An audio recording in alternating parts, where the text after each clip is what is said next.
या किल्ल्याबद्दलची संपूर्ण माहिती, स्पेसिफिक जागा, त्याबद्दलची माहिती या सर्वांवरती चर्चा करणार आहोत आणि याबद्दल पूर्णपणे माहिती या व्हिडिओमध्ये पण असेल. तर मी आशा करतो आपण हा व्हिडिओ लास्टपर्यंत बघाल, पूर्ण माहिती घ्याल आणि या व्हिडिओची संपूर्ण मजा आपण घ्याल. जसेच आपण दौलताबादच्या किल्ल्याला एंटर करता तिथे तिकीट घर आहे. या तिकीट घराची पण एक खास खासियत आहे, म्हणजे जर तुम्ही कॅशमध्ये जर तिथं पेमेंट करता तर तिथं 25 रुपये प्रति तिकीट लागेल इंडियनसाठी, आणि जर आपण ऑनलाईन तिकीट काढता तर ते ऑनलाईनचं बघा इथं QR कोड आहे, त्या QR कोडवर पेमेंट करता तर 20 रुपये प्रति तिकीट आहे. तर आपण ऑनलाईन करू शकता आणि 5 रुपये आपले प्रति तिकीट वाचवू शकता.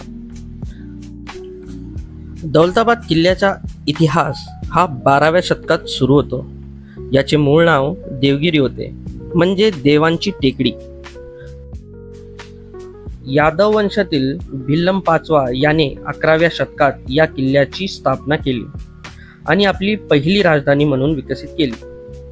यादव राजे हे मध्ययुगीन महाराष्ट्रातील एक शक्तिशाली आणि समृद्ध राजवंश होते.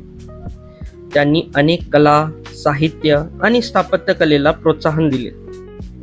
देवगिरी ह्या त्या काळात एक भरभराटीची नगरी होती, व्यापार आणि संस्कृतीचे केंद्र होते. हा किल्ला नैसर्गिकरित्या एका उंच आणि स्वतंत्र डोंगरावर वसलेला आहे, ज्यामुळे त्याला चारी बाजूने संरक्षण मिळते.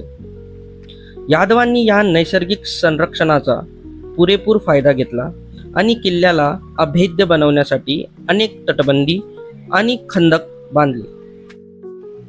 दक्षिण भारतात प्रवेशासाठी हा एक महत्त्वाचा लष्करी तळ होता. यादवांचे काही प्रमुख राजे आणि